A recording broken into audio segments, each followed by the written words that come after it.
Segunda de Timoteo, capítulo 1. Aún así vamos a hacer la lectura de los 7 primeros como introducción y luego iremos a los que vamos a tratar hoy.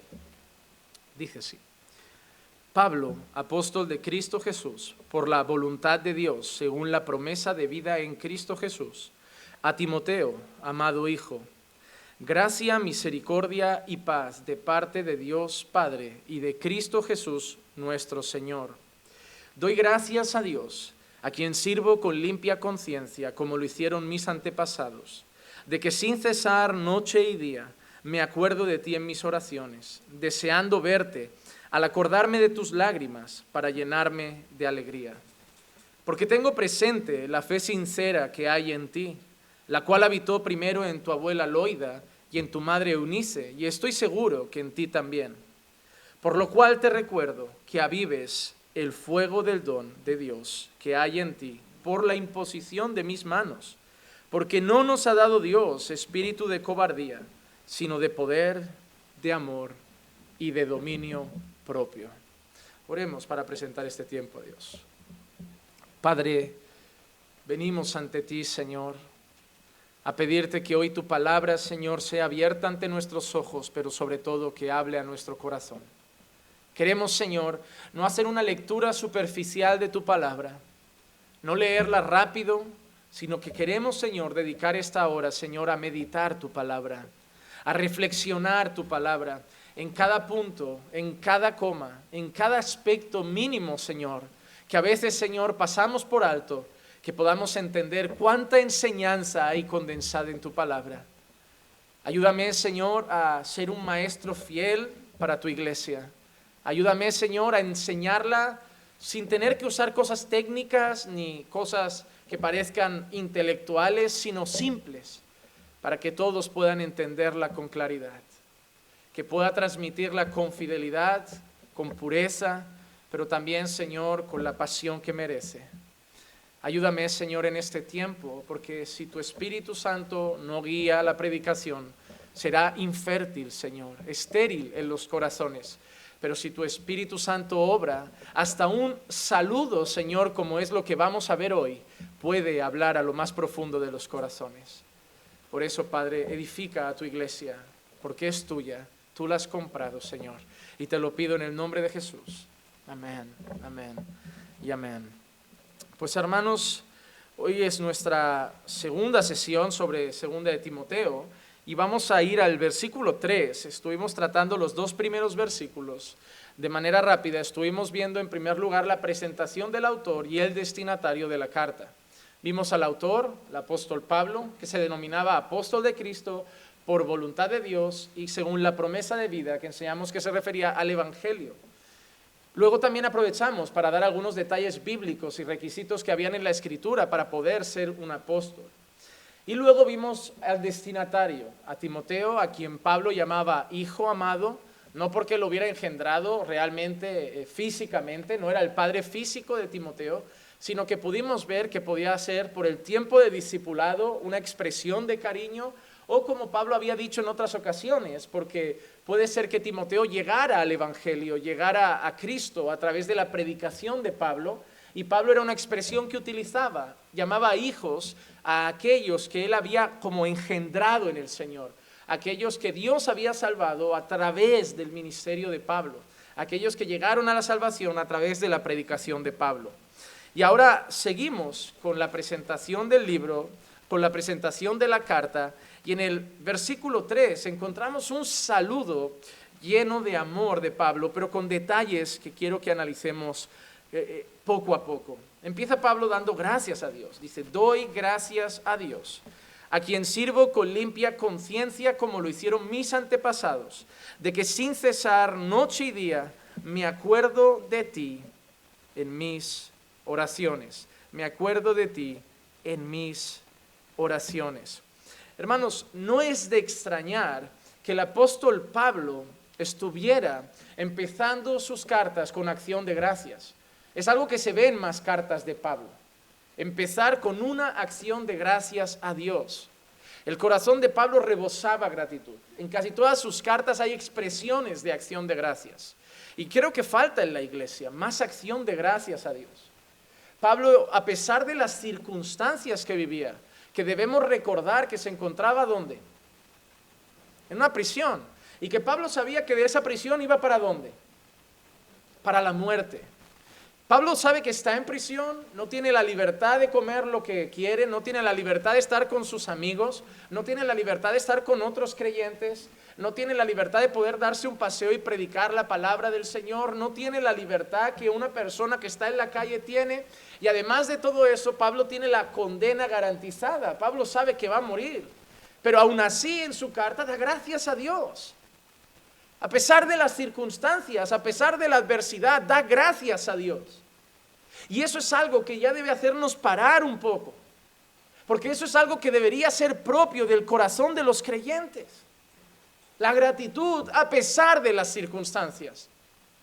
Hermano, cualquiera diría, Pablo no tiene motivos para dar gracias a Dios. Va a morir, está preso, Dios encima no lo libra. Dios encima no abre la prisión, Dios encima no lo lleva a otro lugar, no le saca de la cárcel, no abre la prisión, no le quita las cadenas y encima da gracias. Sí, ese es el corazón del creyente. Y el mismo apóstol Pablo nos llama constantemente en la iglesia y a la iglesia a ser agradecidos, a dar gracias a Dios en todo, en todo. En contrapartida tenemos al incrédulo, siempre insatisfecho, siempre reclamando, siempre pensando más en lo que falta que en lo que tiene, nunca contento, o reclama de lo que no tiene, o es arrogante y cree que lo que tiene lo ha ganado por su esfuerzo, por su dedicación, por sus habilidades, por su inteligencia. Pero no es propio en el mundo encontrar corazones agradecidos. Corazones agradecidos. Yo no sé vosotros, pero la sociedad en la que yo ando, si yo paro, me quito la música de los oídos, me siento en una cafetería y escucho mi entorno, si me siento en un banco, en una rambla, mientras la gente pasa y escucho mi entorno, hermano, todos son quejas. Hoy estaba tomando un café en una cafetería por la mañana, después de dar un paseo, y estaba escuchando a unas compañeras, serían compañeras de trabajo, que estarían empezando la jornada, irían al trabajo, hablando mal de los compañeros, mal del jefe, luego van a ir y van a poner buena cara, quejándose del trabajo que tienen, que sustenta su vida, que sustenta su hogar, que paga las facturas, pero quejándose, y eso es muy normal. Quien no se queja del trabajo, se queja del jefe, sino dos amigas se juntan a quejarse del marido, otros a quejarse de los hijos, otros a quejarse del gobierno, otros a quejarse del COVID, otros a quejarse de que los hospitales no lo han hecho bien, otros a quejarse de que el gobierno no lo ha hecho bien. Y yo no digo que no nos falte razón, pero hermanos, ¿esa es la actitud del creyente? ¿Vivir en queja constante? La actitud de un cristiano debe ser esa ante la vida, ver todo lo que está mal y empezar a publicar, esto es una porquería, el gobierno es una porquería, la vida es una porquería, la familia es una porquería, todo es una porquería. Pero pastor, es que todo es una porquería, sí, y en los tiempos de Pablo también, gobernaba el César. Te mataban por ser creyente, no podías hacer otra cosa que adorar al emperador o morir. Los impuestos eran forzados. Si no los daban, te cortaban el cuello. No habían jornadas laborales de 8 horas. La gente no tenía la media hora del desayuno y la hora de la comida. Y mis derechos como trabajador, de que si me pagas más, me tienes que pagar horas extras. Y me pagas nocturnidad, y me pagas peligrosidad, y me pagas esto. Así que la vida no ha cambiado. Porque desde Génesis 3, cuando el pecado llega al mundo, la vida se ha hecho un asco. Porque estamos nosotros, no es culpa de los animales, no es culpa de los leones, ni de las cebras, ni de los cocodrilos, no es culpa de los montes, no es culpa de la vegetación, ni de los mares, es culpa nuestra. Desde que entró el pecado, eso es lo que hay. Y es muy curioso que de lo que se queja el hombre es de lo que el hombre ha creado. Porque si el mundo da asco para ellos, es porque el mundo está gobernando por pecadores, dirigido por pecadores, y inundado por pecadores que viven pecando contra Dios, y la consecuencia es eso, un mundo destrozado. Se quejan de lo que ellos practican. Se quejan del político corrupto, pero si pueden, cobran en negro. Se quejan del político corrupto, pero si el mecánico les dice, oye, no te hago factura y así te ahorras el IVA, oye, bien. Y eso está llegando a la iglesia, que nos las damos de creyentes, pero en las cosas que nos interesan también hacemos trampas. ¿Crees que a mí me interesa que me vayan a hacer una obra a casa de, no sé, 10.000 euros y me digan, ya es que si te cobro IVA son 2.100 euros más? Oye, pues es lo que hay, ¿es lo correcto? Sí. ¿Es lo que me gusta? No. ¿Sé que no lo van a usar para algo bueno? Sí. ¿Pero es lo correcto? Es lo que hay que hacer. Y no estoy ahorrando 2 euros, hablo de poder ahorrarme 2.000 y pico euros, pero es ilegal. ¿Y voy a quejarme yo de un mundo corrupto cuando hasta los creyentes hacen trampas?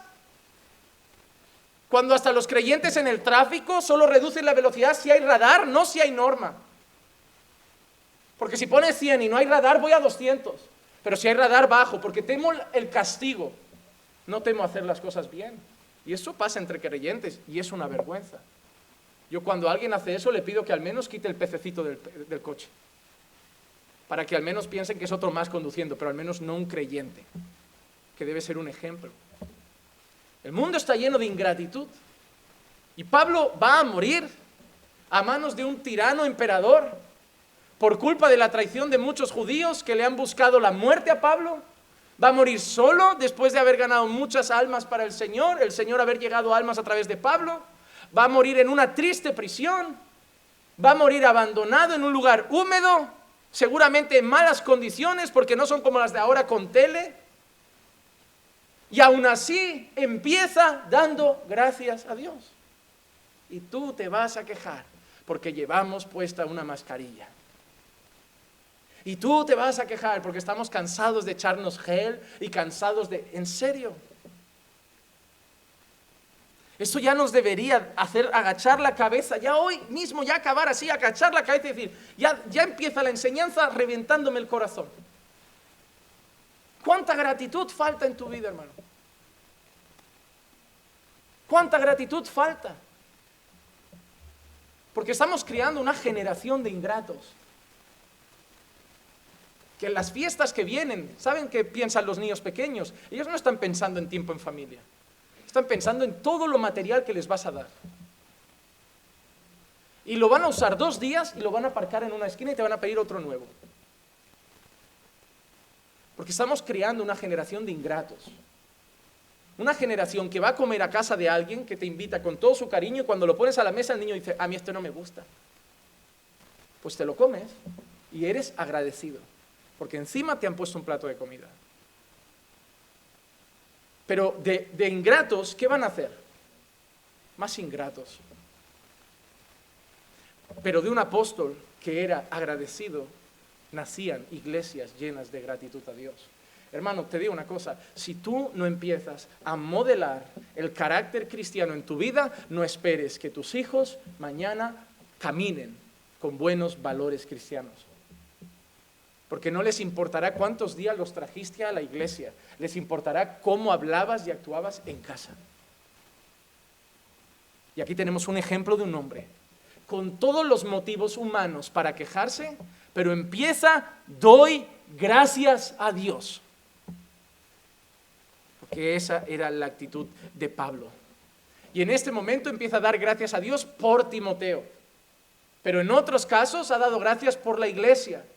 Ha dado gracias por los creyentes. Ha dado gracias por poder predicar el evangelio. Ha dado gracias por poder haber sido salvo. Ha dado gracias por haber sido escogido por el Señor. Ha dado gracias por haber visto conversiones. Ha dado gracias a Dios por el fruto que ha dado la obra en las distintas ciudades. Ha dado gracias por las ofrendas que le han llegado. Ha dado gracias por las actitudes de creyentes que maduraban en la fe. Pero a cada paso que Pablo daba gracias a Dios. Pablo, esa iglesia madura, gracias a Dios. Pablo, esa iglesia crece, gracias a Dios. Pablo, esos creyentes están rescatando más almas para el Señor con el evangelismo, gracias a Dios. Porque Pablo sabía una cosa, él solo era un instrumento. Si Timoteo era un buen siervo, si habían iglesias plantadas, si las iglesias crecían, si el evangelio corría, Pablo sabe que es gracias a Dios. Pablo no solo tiene un corazón agradecido, sino que el apóstol Pablo además sabe que el fruto de la obra viene de Dios. Y sabe que todo lo que va a expresar, todo lo que va a decir, se debe a Dios. Y por eso siempre empezaba con eso, doy gracias a Dios. dando gracias a Dios. Lo vais a leer en muchas cartas de Pablo, dando gracias a Dios, doy gracias a Dios, agradeciendo a Dios en mis oraciones. Eso pasaba constantemente, porque Pablo no olvidaba un instante quién era la fuente de todo lo que pasaba. Ni Pablo era algo, ni Apolos era algo, sino Dios que daba el crecimiento.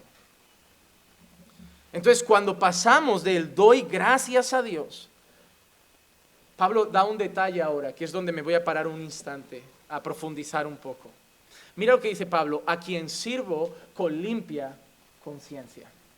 A quien sirvo con limpia conciencia.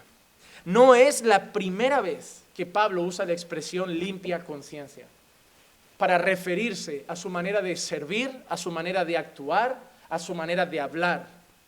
Vamos a ver otro texto donde Pablo lo utiliza, Hechos 23:1.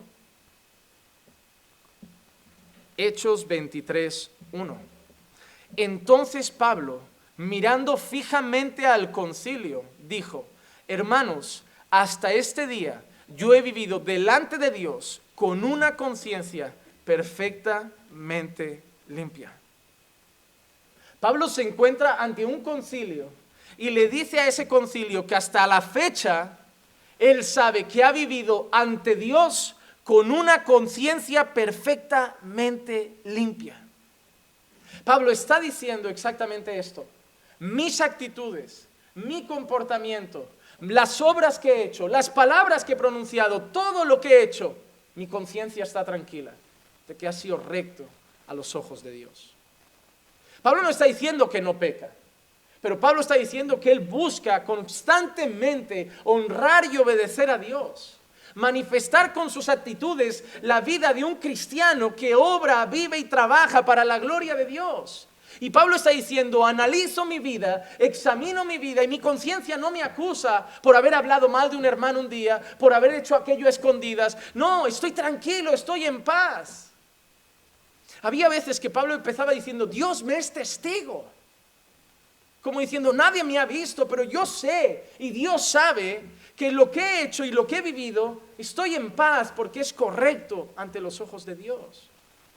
Eso habla de la manera de servir, de actuar, de pensar, de ministrar de Pablo, y deja claro que ante los ojos de Dios su conciencia está limpia. ¿Podrías decir lo mismo? ¿Tienes la conciencia limpia como esposo? ¿Tienes la conciencia limpia como esposa? ¿Tienes la conciencia limpia como padre? ¿Tienes la conciencia limpia como hijo? ¿Tienes la conciencia limpia como trabajador o como jefe, como creyente?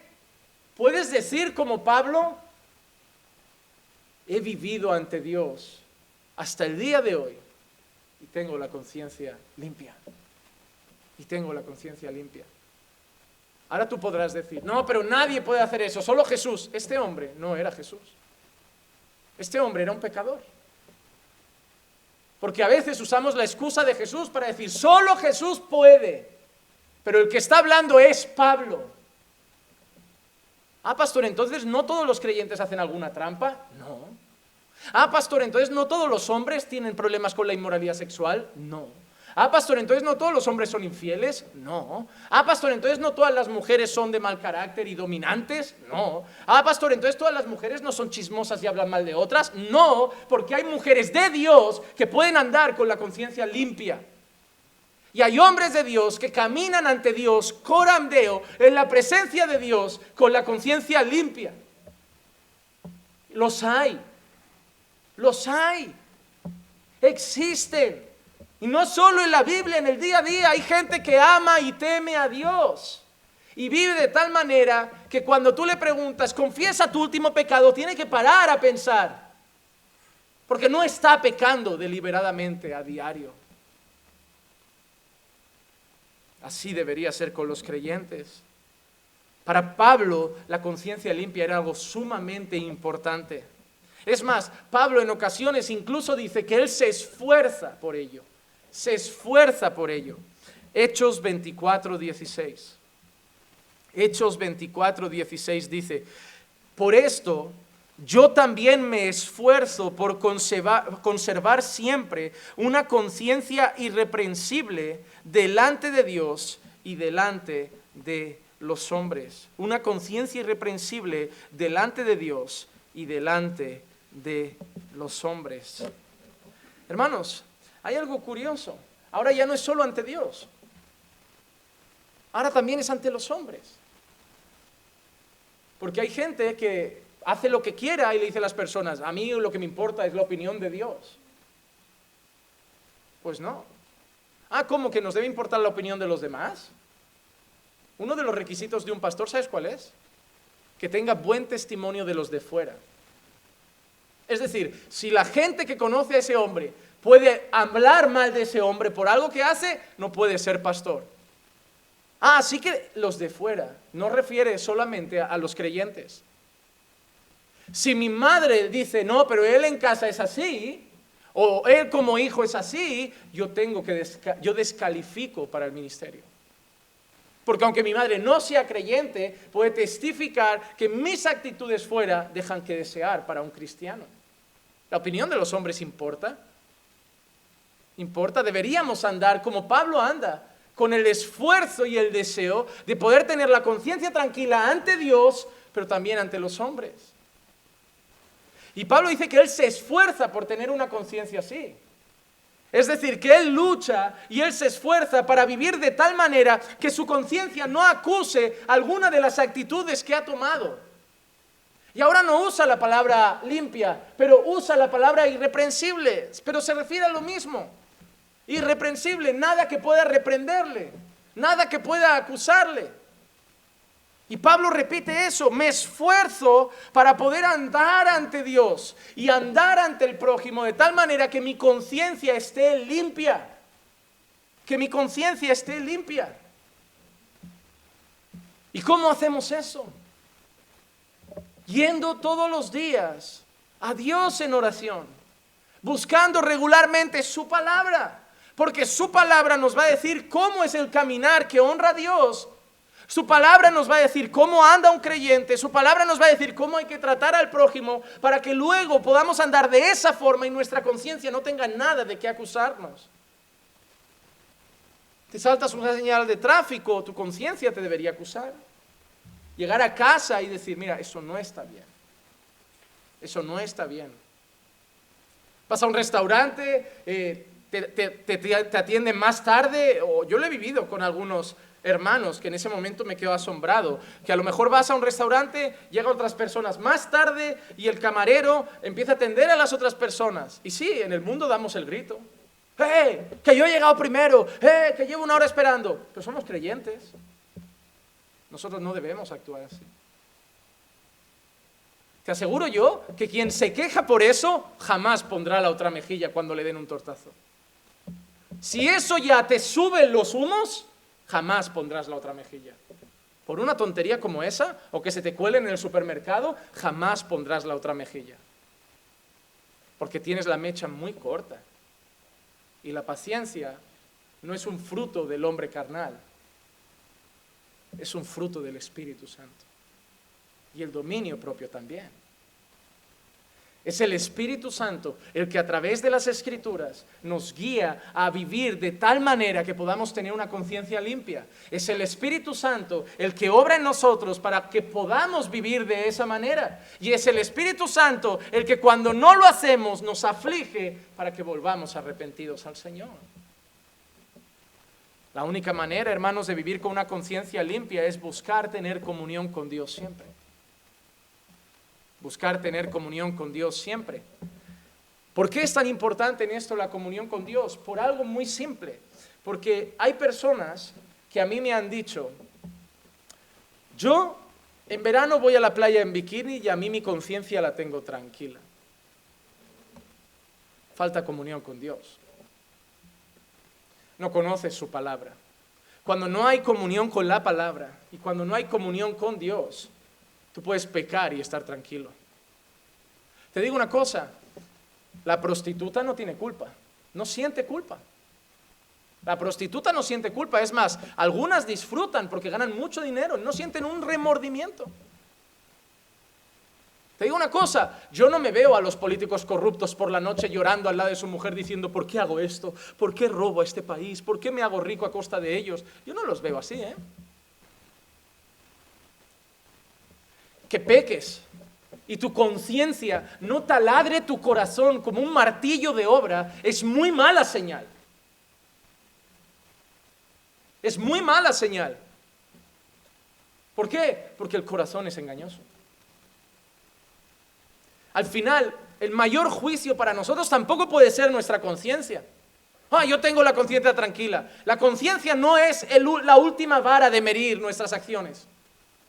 Es la palabra de Dios. Tú puedes tener la conciencia muy tranquila y Dios decirte, pero está mal. Pablo lo sabe. Mira lo que dice a los Corintios, 1 Corintios 4:4. Porque no estoy consciente de nada en contra mía. Mira, vamos a analizar frase a frase. No estoy consciente de nada en contra mía. ¿Has visto? Pablo dice, no encuentro nada en mi contra. Pero mira qué dice ahora. Mas no por eso estoy sin culpa. Yo ahora mismo no soy consciente de algo en mi contra, pero eso tampoco significa que no tenga nada de mal. Al final dice, pues el que me juzga es el Señor. Es decir, Pablo está diciendo, yo ahora mismo no tengo en mente nada que me juzgue, pero el que se va a juzgar mañana no soy yo. A lo mejor estoy engañado a mí mismo, a lo mejor yo mismo me convenzo de que ando bien, pero el día que me presente ante Dios me diga, no es así. Así que Pablo habla de tener una conciencia limpia, de esforzarse por tener una conciencia irreprensible, pero al final Pablo deja claro que la última palabra es de Dios, no de mi conciencia. No de mi conciencia. Porque podemos fallar a Dios y estar en paz, y eso es muy mala señal. Eso es muy mala señal. Es más, te voy a decir algo.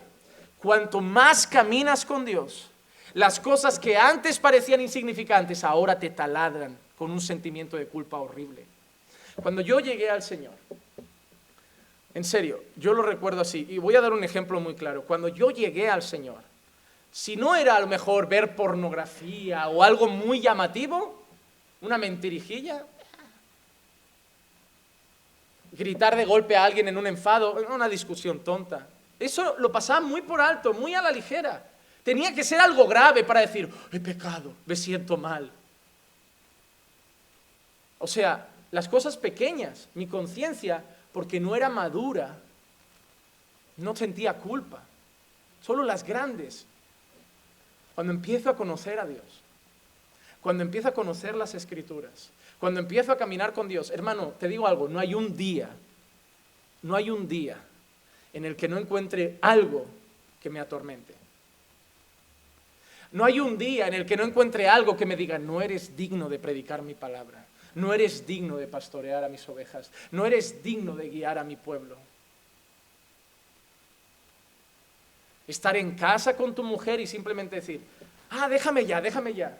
Esa tontería, para mí ya es algo que mi corazón me dice, déjame ya, ¿así se le habla a una hija de Dios?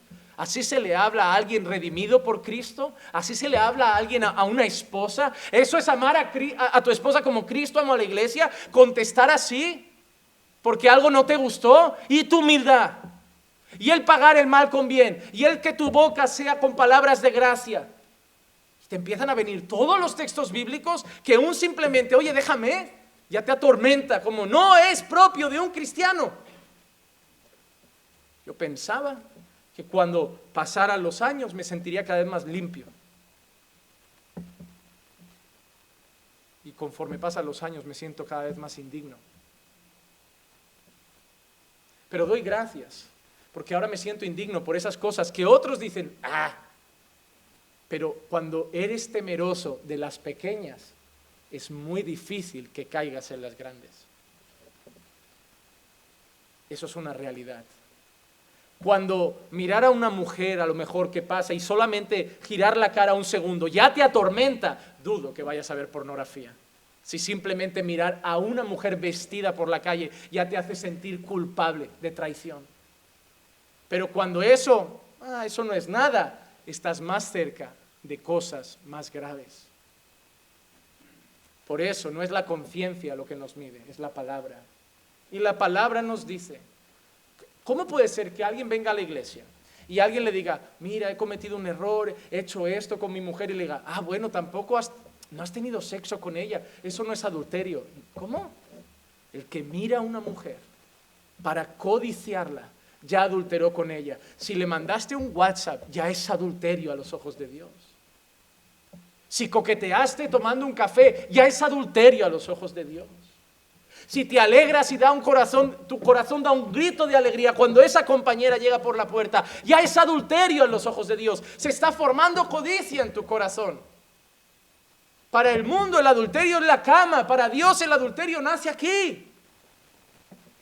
Hay muchos que han adulterado y no han llegado a la cama. Pero como conocen a Dios, antes de llegar a la cama, Dios ya les pisa el corazón y les hace sentir miserables, como, ¿en serio? Pero tú le cuentas lo que has dicho, no me siento mal, ¿por qué? Porque he hecho esto. ¿Sabes qué te diría el mundano? Bueno, pero tampoco ha sido tan grave. Porque cuando no caminamos con Dios, la conciencia está tranquila, aún pecando contra Dios. Por eso la conciencia no puede ser la última vara de medir. Pablo no está diciendo que él no tiene pecado y está sin culpa, pero Pablo está reflejando que él sirve a Dios con una conciencia limpia, sabiendo que él se esfuerza, que él es diligente y que él trabaja por caminar de manera recta ante Dios y ante los hombres. Pero Pablo ahora añade otra cosa. Vamos a seguir con nuestro versículo. Doy gracias a Dios, a quien sirvo con limpia conciencia, como lo hicieron mis antepasados. Ahora Pablo dice que sirve a Dios como lo hicieron sus antepasados. La pregunta que yo me hago, y también paro ahora un instante para explicarlo con un poco más de calma, es ¿quiénes son los antepasados de Pablo? ¿Quiénes son los antepasados de Pablo? Porque dice que sus antepasados también servían a Dios. Dice, yo sirvo a Dios con limpia conciencia como lo hicieron mis antepasados. Vamos a ver algunas referencias de esos antepasados. Vamos a ver unas referencias del pasado de Pablo, del mismo Pablo. ¿Cuál es el pasado de Pablo? Para entender quiénes son sus antepasados. Vamos a ver detalles de la Escritura que nos hablan de él antes de Cristo. Del Pablo que más conocían como Saulo de Tarso. Filipenses 3:5. Circuncidado al 8º día, del linaje de Israel, de la tribu de Benjamín, hebreo de hebreos, y en cuanto a la ley, fariseo. Vamos a ver más detalles. 2 Corintios 11:22. ¿Son ellos hebreos? Yo también. ¿Son israelitas? Yo también. ¿Son descendientes de Abraham? Yo también. Y vamos a terminar con otro texto para ver otros detalles. Hechos 22:3. Yo soy judío, nacido en Tarso de Cilicia, pero criado en esta ciudad, educado bajo Gamaliel en estricta conformidad a la ley de nuestros padres, siendo tan celoso de Dios como todos vosotros lo sois hoy. Así que vamos a hacer ahora un resumen de los calificativos que Pablo ha mencionado en estas referencias. Circuncidado al 8º día, israelita, benjamita de la tribu de Benjamín, el hijo menor de Jacob, hebreo de hebreos, fariseo. Había otro grupo representativo que eran los saduceos, descendiente de Abraham, nacido en Tarso de Cilicia, pero criado en la ciudad de Jerusalén, educado bajo el rabino Gamaliel y celoso de Dios. Y ese celo de Dios lo llevó, como muchos saben, a perseguir a un grupo que llamaban la secta de los del camino, porque anunciaban aquel que era el único camino al Padre, y así los apellidaron. Entonces Pablo acaba de vemos en la Escritura todas estas cosas, y quiero que tengamos algo claro. Pablo para los judíos no era cualquier cosa. Si tú le presentas esto a un judío, eso es motivo de honra. Lo que Pablo está presentando en esos detalles es algo que cualquier judío sabe que le daba honor. Estoy convencido de que si Pablo no hubiera servido a Cristo, hubiera llegado a ser uno de los más prominentes entre los judíos. Por todo su bagaje, por todo su currículum, por todos esos calificativos, Pablo probablemente hubiera llegado a ser quizá como un Nicodemo, o como otros hombres similares. Pablo está mostrando a esas personas calificativos que para un judío le dan un cargo elevado, le hacen sentir como alguien brillante. Pero es algo tremendo, porque en una ocasión Pablo pone todo eso en una balanza. Y en el otro lado de la balanza Pablo pone conocer a Cristo. Y dice que todo eso es basura. El linaje no le importa. Ser de Israel no es lo más importante. Ser de una tribu reconocida como la de Benjamín no era lo más importante. Ser fariseo no era lo más importante. Haber estudiado con alguien significante y significativo como Gamaliel no era lo más importante. Para Pablo lo más significativo era haber alcanzado a Cristo. Haber alcanzado a Cristo. Eso era reputación. Y muchas veces hoy entre los creyentes hay más preocupación por eso que por Cristo. Hoy hay más creyentes que cuando le preguntas quién es te dicen de la iglesia Caminando por Fe, director del coro, siervo de siervos, diácono de diáconos, de la tribu de los juanmanitas. Pero eso en una balanza y Cristo en la otra, eso es basura. Porque lo más glorioso que nos ha pasado no es la tribu en la que hemos nacido, el país de Europa en el que nos han criado, la carrera universitaria que hemos hecho para que nos llamen licenciado, doctor. Lo más glorioso que ha pasado en nuestra vida es Cristo. Cuando me saque un título me dará igual, no quiero que me estén llamando doctor, licenciado, catedrático, maestro, juez, por mi nombre. ¿De qué familia provienes? No importa. ¿Cómo eran tus padres? ¿Ricos o pobres? No importa. ¿Cuánto dinero ganas al mes? No importa. ¿En qué empresa trabajas? No importa. ¿Qué cargo tienes en tu empresa? No importa. Tengo a Cristo. El mundo nos mide por eso. Pero cuando lleguemos ante los ojos de Dios, nuestro juicio no va a depender del título, de la familia, del linaje en esta tierra. Va a depender de si la justicia de Cristo envuelve nuestra vida. El único requisito para que seas aprobado por Dios no es nada de esos calificativos. Solo uno, haber alcanzado a Cristo. Lo más glorioso que tenemos. Y Pablo lo sabe. Pablo puede citar todas esas cosas, pero le da igual. Le da igual. Él tiene a Cristo. Ya, pero Pablo, ¿vas a vivir con los creyentes, con la secta de los del camino, para vivir como una vida pobre, mendigando ofrendas para poder seguir el ministerio, cuando podría ser un rico prominente entre los judíos, un gran catedrático entre los rabinos? No, yo quiero a Cristo. No importa lo que el mundo me puede ofrecer, no importa lo que los calificativos me pueden dar o que puedo llegar a alcanzar. Quiero a Cristo. Como veíamos el domingo, hermanos, yo quiero mi tierra prometida, yo quiero mi Canaán. Yo quiero a Jesús. Eso es lo más glorioso que Pablo tiene. Pero es algo bonito porque Pablo está diciendo que él se está sirviendo con limpia conciencia a Dios como sus antepasados. ¿A quién sirve Pablo? ¿A quién sirve Pablo? A Cristo. Y él está diciendo que sirve a Dios como sus antepasados. Pablo está diciendo dos cosas rápidamente. Está diciendo, número uno, no me he desviado, no me he ido detrás de otros dioses, no estoy adorando a Baal, no estoy adorando a Astarot, no estoy adorando a Aseras, yo estoy adorando al mismo Dios de Israel.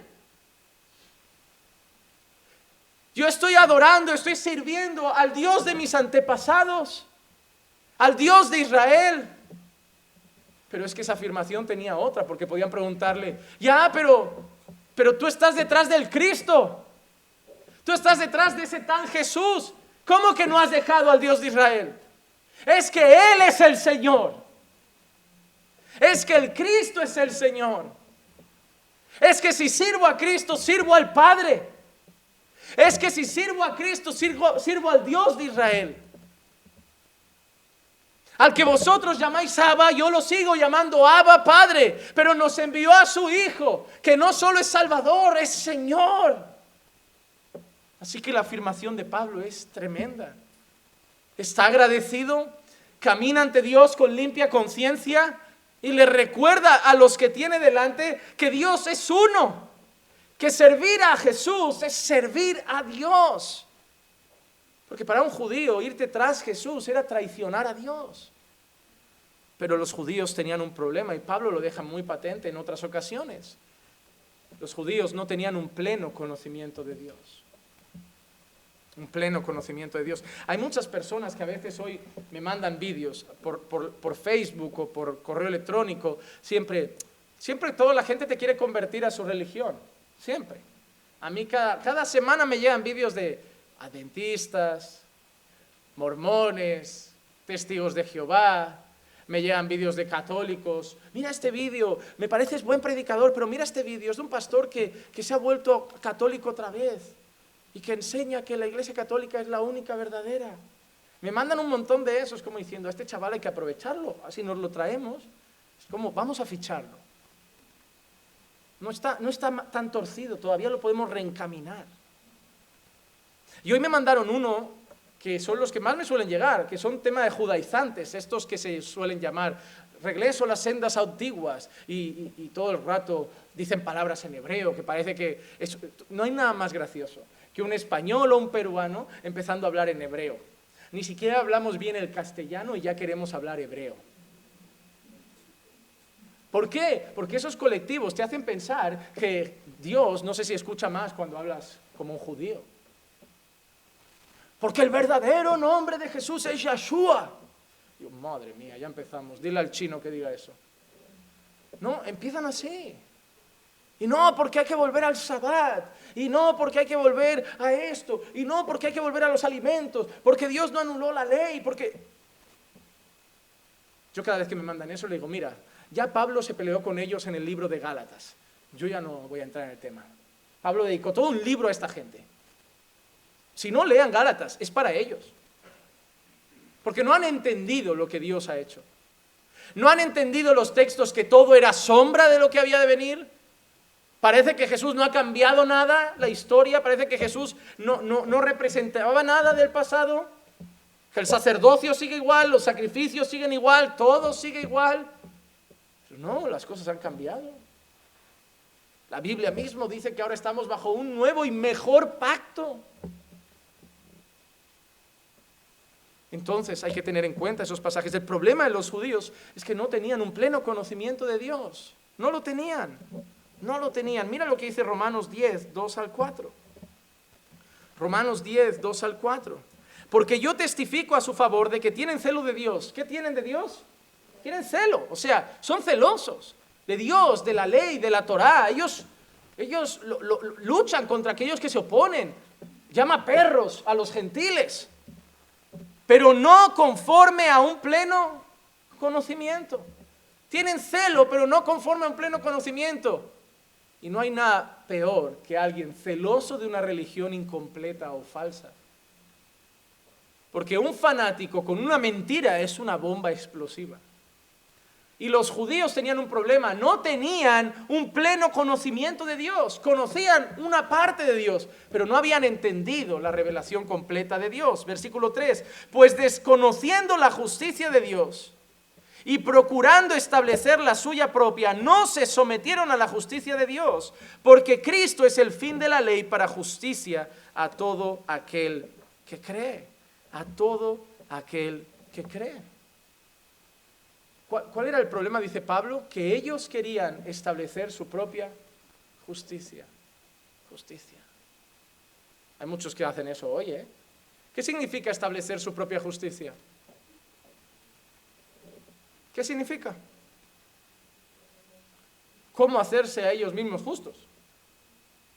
Nosotros determinamos qué es lo justo ante Dios, cómo alguien es justo ante Dios. Pregúntale a un adventista, si no guardo el sábado, ¿me salvo? No. ¿Por qué? Porque es el sábado entonces lo que me hace justo ante Dios. ¿No? Si eso impide mi salvación, Eso es lo que me garantiza salvación, no Cristo. Mi salvación depende de guardar un día. Y eso aplica para cualquier mandamiento, para cualquier aspecto. Nosotros no vivimos vidas obedientes para ser justos. No lo piensen, porque por mucho que oren y ayunen a diario, nunca serán justos ante Dios, a no ser que tengan la justicia de Cristo. Nosotros no vivimos vidas obedientes para ser justos. Nosotros vivimos vidas obedientes porque hemos sido justificados. Nuestra obediencia no nos hará justos ante Dios. Nuestra obediencia es el resultado de que Cristo ya nos ha hecho justos ante Dios. Y el resultado de la justicia de Dios sobre nosotros es la santificación progresiva, una vida de obediencia y un crecimiento a la imagen y el carácter de Cristo. Y Pablo dice, ellos tienen celo, pero no tienen un pleno conocimiento, porque siguen queriendo cumplir su propia justicia y no se someten a la justicia de Dios. ¿Y cuál dice Pablo que es? El creer en Jesucristo. ¿Saben lo que está diciendo Pablo? Y esto a muchos evangélicos les ofende, porque muchos evangélicos creen que todos los judíos son nuestros hermanos, y ellos entonces no tienen un pleno conocimiento. Si yo voy a un judío, me voy ahora de excursión a Jerusalén, y me encuentro al judío más ortodoxo, al más practicante, al más celoso y religioso, y le pregunto, ¿Jesús es el Señor? No. ¿Jesús es el Mesías? No, el Mesías tiene que venir. ¿Sabes dónde acaba ese hombre? Ese hombre va a acabar ardiendo en el infierno. Por mucho que lleve un gorrito y una bandera blanca y azul con una estrella. Porque está buscando su propia justicia y no reconoce la justicia de Dios, que es su Hijo Jesucristo. Dejen de querer que la iglesia cristiana se vuelva judía.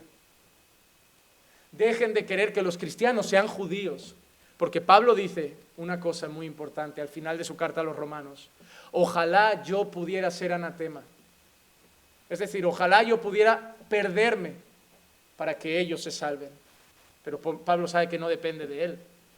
Si Pablo dice, ojalá yo me pudiera perder si ellos pudieran ser salvos, ¿qué significa que piensa Pablo de ellos en cuanto a la salvación? Están perdidos porque niegan a Jesús. No importa que enciendan el menorá y las velas, que hagan su cordero pascual, que guarden su día de reposo, que estén orando delante del muro de las lamentaciones en Jerusalén. No importa que no coman cerdo, no importa que guarden todo lo que quieran guardar al dedillo, porque ninguno de ellos será justo ante Dios. Todos pecaron, todos. Y quien cumple uno ante Dios es como si hubiera incumplido toda la ley. La única esperanza es Jesucristo. Y quien no conoce al Hijo, no conoce al Padre. Tenemos que tener una visión clara del pueblo judío. Dios ha salvado a parte de ese pueblo. Hablo de una nación física. Pero el verdadero Israel de Dios no es una bandera azul y blanca. El verdadero Israel de Dios no son gente con un gorrito en la cabeza que llaman kipá. El verdadero Israel de Dios no es gente que dice Yeshua HaMashiach. El verdadero Israel de Dios son todos aquellos de toda lengua, tribu y nación que reconozcan que Jesús es el Señor. No hay bandera. No nos define un gorro. No nos define nuestro atuendo, ni el idioma en que hablamos. Porque hay una parte del Israel de Dios en África adorando en suajili. Porque hay una parte del Israel de Dios en China adorando en mandarín. Porque hay una parte del Israel de Dios en Angola adorando en portugués. Una parte del Israel de Dios en Latinoamérica adorando en castellano, en español. Una parte del Israel de Dios en, yo qué sé, en Arabia Saudí, adorando en árabe o en francés. Pero todos son parte del Israel de Dios si están en Cristo. que el Israel de Dios no es una bandera ni una nación en esta tierra. El Israel de Dios son los redimidos por la sangre de Jesús. No son israelitas los que nacen en Israel, son israelitas los que nacen en Cristo. Así que Pablo nos ha enseñado que es agradecido a Dios, nos ha enseñado que lo sirve con limpia conciencia, nos ha enseñado parte del Dios de sus antepasados y todo lo que representa, y ahora nos dice otra cosa. Hoy solo voy a hacer el 3. Uy, qué desastre. No, de verdad, perdón, vamos a estar hasta el 2040 con esto. Yo lo intento, pero al menos la parte final del 3 sí, vamos a intentarlo.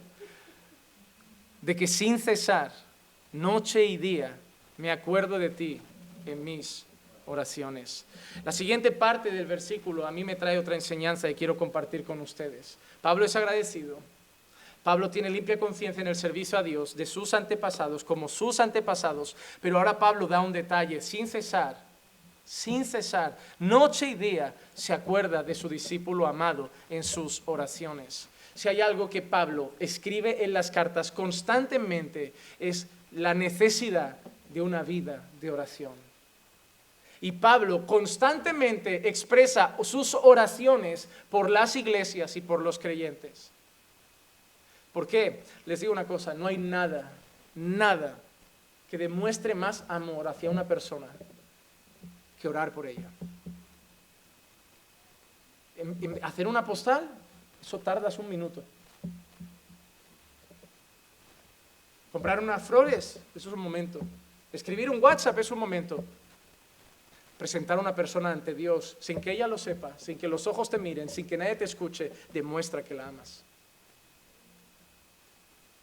Porque sabes que Dios es el que la puede guardar, que Dios es el que la puede guiar, que Dios es el que la puede socorrer, que Dios es el que la puede proveer, que Dios es el que la puede salvar, que Dios es el que la puede transformar. Y tú sabes que si amas a alguien, lo mejor que puedes hacer por esa persona es orar por ella. Una vez le preguntaron a Spurgeon, ¿cómo que tu ministerio crece tanto? ¿Cómo Dios te usa tanto? ¿Cómo eres tan sustentado? ¿Cómo sigues tan firme a pesar de toda la oposición? La respuesta de Spurgeon, espectacular. Mi gente ora por mí. Mi gente ora por mí. Yo hay algo que me pone feliz. Me llegan muchísimos correos electrónicos de personas en todo el mundo preguntándome solo una cosa: pastor, ¿por qué podemos orar por ti? No hay ofrenda, no hay regalo, no hay nada que pague esa pregunta. Hermano, ora por mi salud. Hermano, ora por mi santificación. Hermano, ora que Dios me dé sabiduría. Y saber que una persona, si te lo ha preguntado y se ha dedicado a hablar con un desconocido para hacerle esa pregunta, es que le ha nacido en el corazón. Y que una persona en Bolivia, en Ecuador, va a doblar sus rodillas 1 minuto para decir: guarda al pastor Juan Manuel. No hay nada. El ministerio es durísimo, el ministerio es súper complicado, el ministerio tiene muchas luchas, mucha presión, mucha adversidad, mucha tribulación. Y si seguimos firmes, es por lo mismo, porque la gente ora por nosotros. Y Dios nos sostiene a través de las oraciones de su pueblo. En este caso, Pablo está orando por su discípulo, por Timoteo. Y no es algo nuevo. Pablo lo ha hecho en muchas ocasiones. Por ejemplo, Efesios 1:16. No ceso de dar gracias por vosotros. Mira, otra vez gratitud. Y otra vez oración. Haciendo mención de vosotros en mis oraciones. Ahí estaba orando por Timoteo, aquí estaba orando por los creyentes de Éfeso, pero lo ha hecho en otras ocasiones. Filipenses 1:3-5. Doy gracias a mi Dios siempre que me acuerdo de vosotros. Gratitud. Otra vez, ¿verdad? Qué hombre tan agradecido. ¿Tú crees que esas iglesias no le daban trabajo? ¿Tú te crees que esas iglesias no tenían cristianos problemáticos? Aún así es agradecido. Aún así es agradecido. Orando siempre con gozo en cada una de mis oraciones por todos vosotros, por vuestra participación en el Evangelio desde el primer día hasta ahora. Desde el primer día hasta ahora. Entonces, Pablo está orando por la participación de los creyentes de Filipos en el Evangelio. Está orando todos los días por esos hermanos. Se acuerda de ellos a diario en sus oraciones. Se acuerda a diario de Timoteo en sus oraciones. Se acuerda a diario de los creyentes en Éfeso en sus oraciones. Y yo no creo que Pablo esté escribiendo como aquel hermano que te dice, oraré por ti, y se va a dormir. Yo no creo que Pablo esté mintiendo, inspirado por el Espíritu Santo. Creo que es honesto. Y esto es una muestra del profundo amor que Pablo tenía por los creyentes. Es más, Pablo en una ocasión dice, todo lo sufro por amor de los escogidos, por amor del pueblo de Dios. El hombre que había perseguido ferozmente a la iglesia, el hombre que había mandado matar o matar creyentes, el hombre que había odiado a los creyentes, ahora los amaba y oraba por ellos de día y de noche. No, hermanos, debe dar un gozo y un ánimo saber que tienes al apóstol Pablo orando por ti. Al apóstol Pablo orando por ti. Y yo cuando leía estas palabras y analizaba todas las veces que Pablo aparece orando por una iglesia y por otra y por otra y por Timoteo y por otros hermanos, yo me preguntaba, Pablo era un hombre que vivía predicando, vivía viajando, vivía en un barco, vivía andando por el desierto, ahora una ciudad, ahora otra, ahora prisiones, ahora esto, y ahora está en la cárcel. O sea, Pablo no le sobraba el tiempo, Pablo no estaba en una hamaca tumbado y aún así oraba todos los días. Y eso a mí me daba un golpe en el pecho de ¿qué excusa vamos a poner nosotros para decir que no tengo tiempo para mi vida de oración? El hombre que vivía andando, navegando, predicando, discipulando, plantando iglesias, cada día separaba un tiempo para orar por los hermanos de Éfeso, de Filipos, de Colosas, por Timoteo, por otros hombres. ¿Nosotros qué excusa vamos a poner? ¿Qué excusa? Ese hombre está en una cárcel, a punto de morir, y sigue orando por Timoteo. Nada le quita las ganas de orar, porque sabe Pablo una cosa, que la obra depende de Dios. Hermano, cuando no oras es una señal de una cosa muy triste, falta de dependencia de Dios. Es reconocer que no lo necesitas. Cuando tú dices, pastor, mi vida de oración no está bien, digo, pues te va muy bien la vida, porque significa que no necesitas a Dios. Porque la oración es el grito de dependencia del corazón, de decir, te necesito, socórreme, dame fuerzas, ayúdame, levántame, cámbiame. Pero si no lo hago es porque ando bien, ¿no? Un pastor brasileño que admiro mucho, se llama Augustus Nicodemos, le preguntaron, la oración es para los débiles, por eso yo oro. Los fuertes no necesitan orar, les va muy bien la vida, pueden con todo, superan todo. Somos los débiles los que tenemos que ir a la cruz todos los días a decir, no puedo solo. Si tú no me levantas, aquí me quedo. Si tú no me ayudas, no cambio. Si tú no cambias mi corazón, no cambia mi carácter. Así que necesito suplicarte que me ayudes. Es un grito de dependencia. Y Pablo lo sabía, la obra requería de las oraciones. La iglesia necesitaba las oraciones. Era importante predicar, era importante hacer discípulos, era importante plantar iglesias, pero hay que respaldar la obra con oración. Aquí viven leyendo 80,000 libros, haciendo un montón de grupos por Zoom, clases de por ahí, con el pastor de por ahí haciendo esto, aprendiendo literatura por allí, aprendiendo escritura por allí, clases de teología por allí, súper bien. Si no hay oración, vas a fracasar, porque vas a estar hablando como un gran teólogo, pero tu carácter va a apestar, porque no habrá la humildad de Cristo, la mansedumbre de Cristo, la bondad de Cristo, el amor de Cristo, habrá la soberbia y la arrogancia de las personas que no caminan con Cristo. Cuando los apóstoles le dijeron, oye, hay que repartir aquí alimentos porque las viudas helenistas están desatendidas, los apóstoles no dijeron, elegid hombres para que nosotros podamos dedicarnos a la palabra. No, sí que dijeron eso, pastor. No dijeron solo eso. Dijeron para que nosotros nos dediquemos a la palabra y a la oración. Y el ejemplo más claro no es Pablo. El ejemplo más claro es Cristo, el Hijo de Dios. Sin pecado, comunión perfecta con el Padre, perfecto, todopoderoso. La Biblia dice que se retiraba, como de costumbre, a lugares solitarios a orar. Si Jesús necesitaba orar, si Pablo tenía que orar, ¿cómo que tú no le das espacio a tu vida de oración? ¿Eres más fuerte que Jesús? ¿Eres más fuerte que Pablo? Hermano, no oramos porque tenemos que orar, oramos porque necesitamos orar. Y Pablo sabe que la oración es importante en las dos direcciones. Pablo sabe que necesita orar por ellos, necesita que Dios guarde la obra, necesita que Dios fortalezca la obra. Pero Pablo no solo oraba por ellos. El superapóstol, el grandioso Pablo, carta que escribía, oración que pedía. Pero Pablo, qué débil, pidiendo oración a la gente. Pareces un creyente de a pie, uno cualquiera de estos flojuchos nuevos. No pareces el gran apóstol de los gentiles.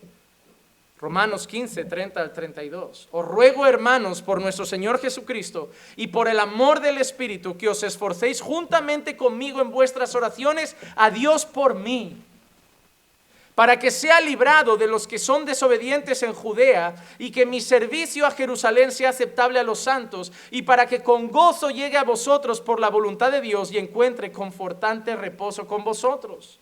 Orad por mí.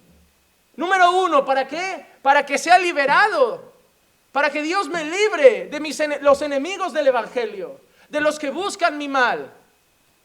Una cosa, ¿sabemos que Dios nos protege? ¿Para qué pedir eso? Siempre la misma pregunta. El que no quiere orar siempre dice, ¿para qué orar si Dios sabe todo? ¿Para qué pedir si Dios hará lo que quiera? ¿Para qué pedir que me proteja si Dios ya me protege? ¿Para qué orar si dice la Biblia que Él ya sabe lo que hay antes de que la palabra esté en mi boca? Pues hay que orar porque la Biblia dice ora. Punto. La Biblia pide que oremos y que lo hagamos sin cesar. Pues tú no tienes que cuestionar a Dios por qué. Lo haces y te callas. ¿Para qué evangelizar si Dios tiene elegidos? ¿Para qué predicar si Dios tiene a un pueblo escogido? La Biblia dice, id y predicad. Pues lo haces y te callas. ¿Quién eres tú, insignificante barro, para cuestionar al alfarero? Esa es la soberbia del ser humano en persona. Yo no haré nada hasta que no me des motivos suficientes para entender el por qué tengo que hacerlo. Damos vergüenza. Cuando me dicen, ¿por qué? Porque la Biblia dice que hay que hacerlo, pues no hay que preguntar por qué. La Biblia no se cuestiona, la Biblia se obedece. Pero si Pablo ya sabe que Dios lo guarda, ¿por qué pide que oren para que lo proteja de los enemigos? No sé. Quizá porque Dios siente deleite en obrar a través de las oraciones de su pueblo. Porque es hermoso cuando Dios obra. Pero yo no sé vosotros, pero cuando yo he pedido y Dios obra, es como que Dios, además de que sé que ha hecho su voluntad, me dice, te escucho, te contesto. El mismo Dios que hace su voluntad es el mismo Dios que se complace en hacer su voluntad respondiendo a las oraciones de su pueblo. Y Pablo pide protección de los enemigos del Evangelio. Además, Pablo pide para que la obra que él haga en Jerusalén sea provechosa. Y no solo eso, sino que además pide para que pueda llegar a Roma con ellos y encontrar con ellos reposo. Pero no solo pide a los creyentes de Roma que oren por él, a los de Corinto también. Segunda carta a los Corintios, capítulo 1, versículos 9 al 11. De hecho, dentro de nosotros mismos ya teníamos la sentencia de muerte. Pablo estaba con unos colaboradores, está en un viaje, y Pablo sabe que iban a morir, no tenían esperanza. A fin de que no confiáramos en nosotros mismos, sino en Dios que resucita a los muertos. Pablo está en una condición con unas personas en las que sabe que o Dios hace algo o solo hay muerte. El cual nos libró de tan peligro de muerte. ¿Y Dios qué hizo? Lo libró. De una situación que Pablo dice que si no es Dios no hay cómo salir. Pero Dios lo libró. Y dice, y nos librará. Y en quien hemos puesto nuestra esperanza de que Él aún nos ha de librar de otras cosas que le vendrían a Pablo.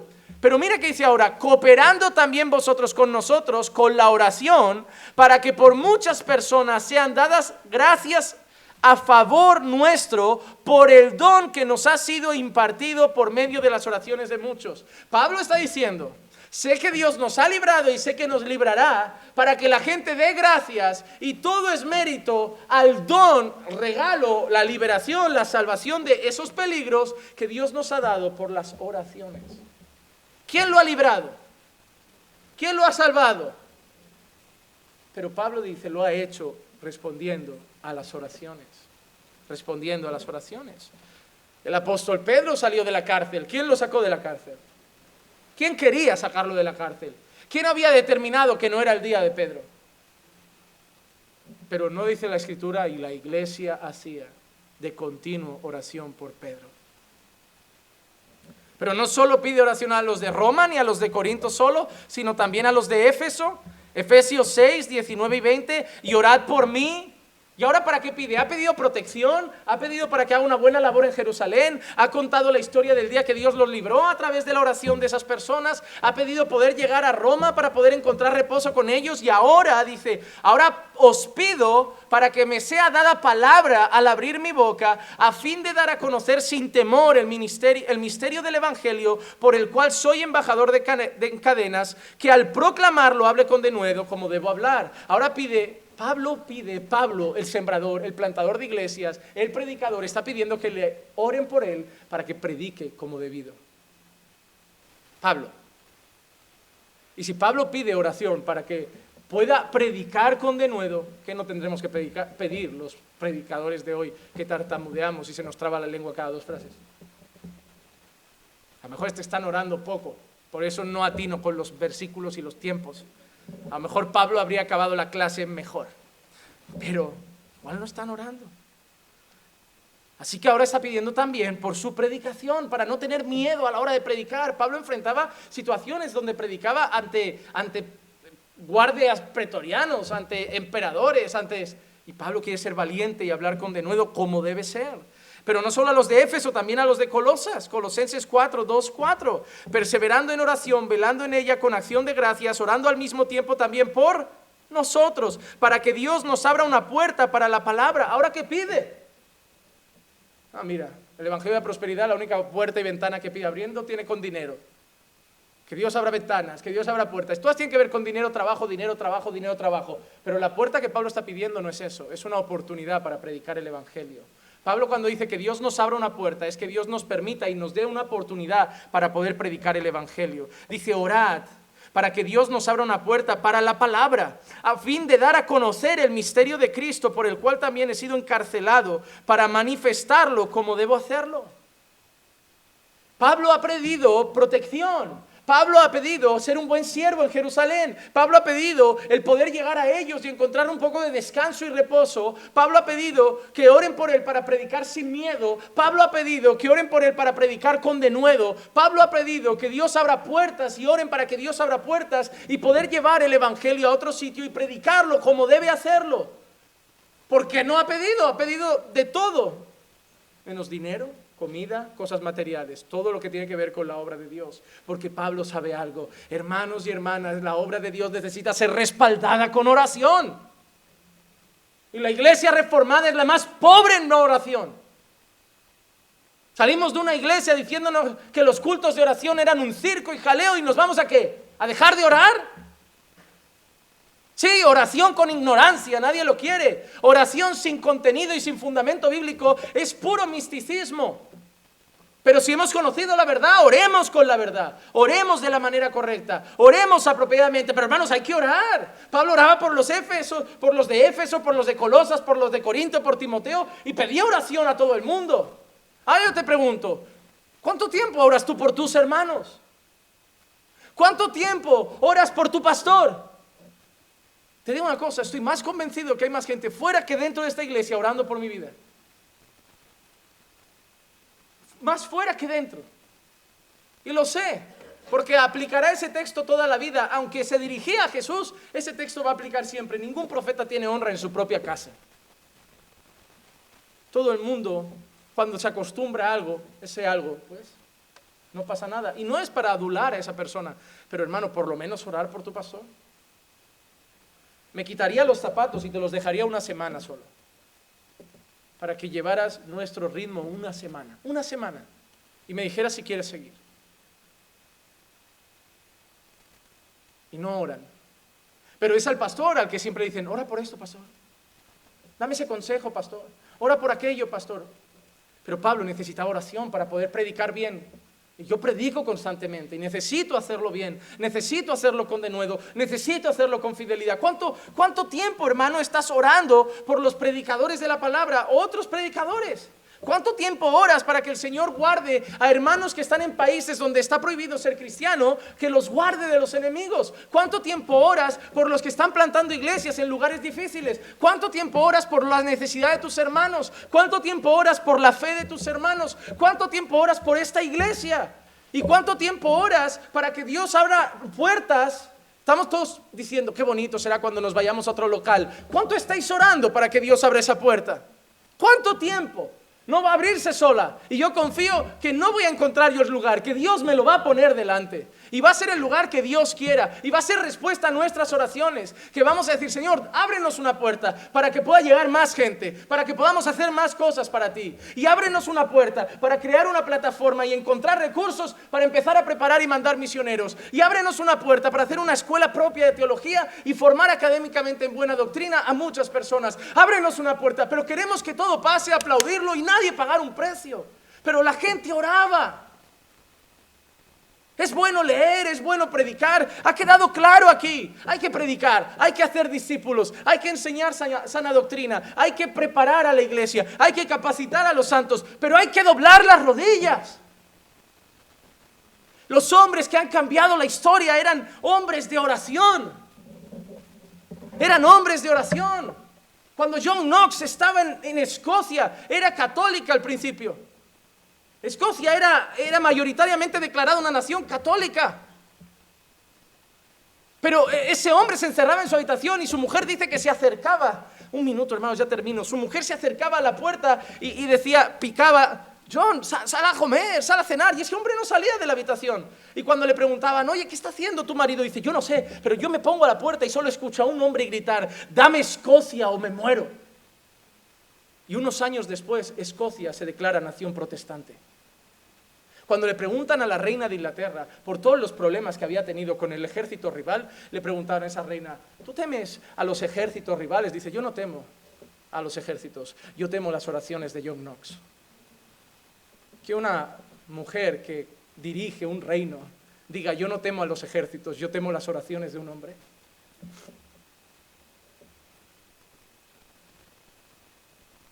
Hombres que eran misioneros en China, hombres como Hudson Taylor, hombres que no tenían mujeres y hijas y rogaban al Señor, dame una familia. Y cuando el Señor les concedió una familia, ¿saben qué pasó con uno de esos misioneros? El Señor se la llevó. Porque parece que empezó a darle más tiempo a la familia que a la misión. Cuando el sol se ponía en China, ese hombre ya estaba orando. Y hasta hoy hay iglesias allí por él. Un día Spurgeon estaba yendo a un pueblo a predicar, iban a pie, y se llevó un amigo.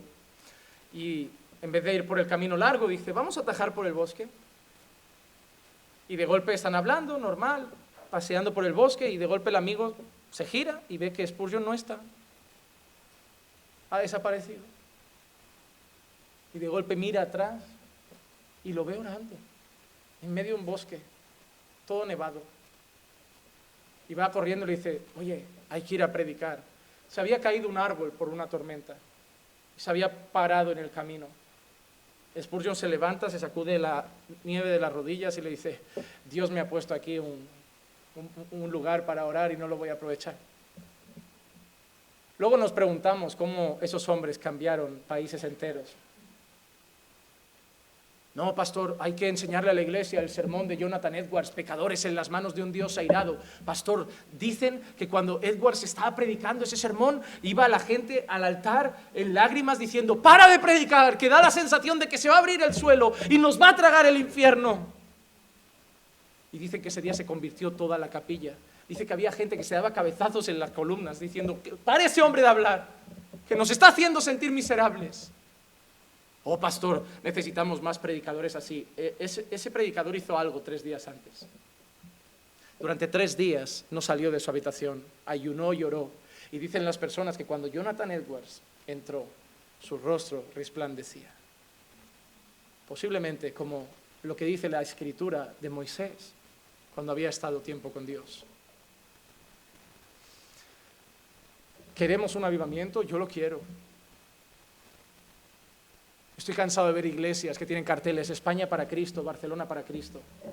Solo hacemos carteles, vídeos entretenidos y juegos para ver si la gente va a divertirse a nuestras iglesias. No, yo lo que quiero es ver las comisarías llenas de gente que está en fila, confesando sus robos y diciendo, yo quiero pagar el precio, pero yo me arrepiento de mis pecados. Yo quiero ver gente aquí postrada en el suelo de esta iglesia, llorando, arrepentida, miserable por sus pecados y siendo salva por el Señor. Yo quiero prostitutas que llegan aquí y salen vestidas con decencia y decididas a no vender su cuerpo, sino entregarlo al servicio a Cristo. Yo quiero ver drogadictos libres, borrachos libres, traficantes que dejan los negocios para vivir vidas dignas y postrados ante Dios y humillados por una salvación tan grande. Yo quiero ver eso en mi país, yo quiero ver eso en Barcelona, yo quiero ver eso en España. Y yo sé que Dios va a usar esta iglesia. Pero no va a ser si nos quedamos sentados. Ah, pastor, pero si Dios lo hace, depende de Él. Sí, pero el mismo Dios ha determinado que le pidamos, que le roguemos. Prepárense, porque en 2021 esta iglesia ya ha tenido mucha palabra. Y va a tener palabra, no va a faltar. Pero 2021 vamos a orar como esta iglesia no ha orado en la vida.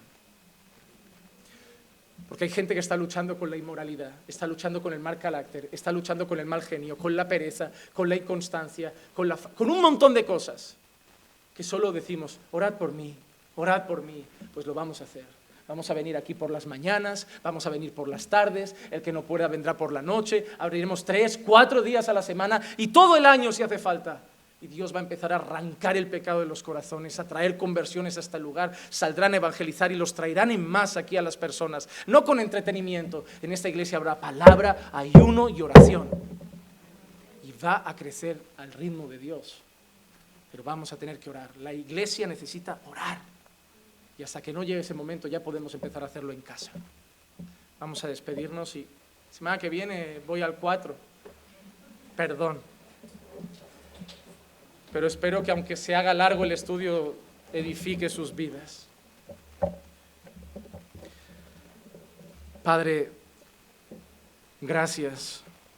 Gracias porque hoy, como una espada, Señor, ha venido al pecho para dejarnos claro que, Señor, te damos poco, te damos muy poco, Señor.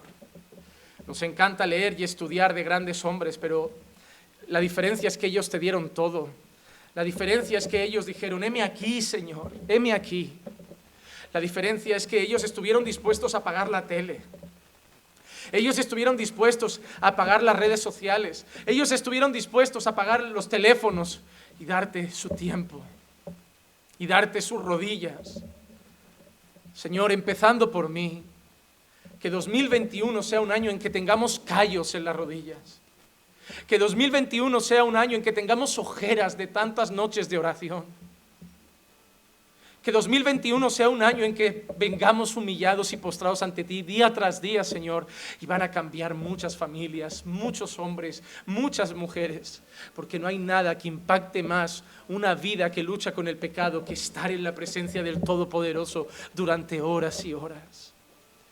Que sea un año de vigilias de oración, un año de ayunos, un año de abrir la iglesia por las noches, en las mañanas temprano, para venir día tras día a orar. Oh Señor, yo deseo un avivamiento en este país y quiero que uses esta iglesia. Sé que tienes algo especial para Caminando por Fe. Es algo diferente, Señor. No queremos solo letra, no queremos solo palabra, queremos pasión. Yo sé que vas a usar esta iglesia, no a mí, Señor, tu iglesia. Pero tendremos que pagar un precio, Señor. Tendremos que despertarnos cuando el resto duerme. Tendremos que orar cuando el resto juega. Pero yo quiero, Señor, y yo sé que van a haber más así, que vas a despertar eso en más, Señor, en más. Y veremos, Señor, cómo vas a hacer proezas en medio de nosotros. Yo confío en ti, Señor, y que eres un Dios que sigue respondiendo a las oraciones de su pueblo.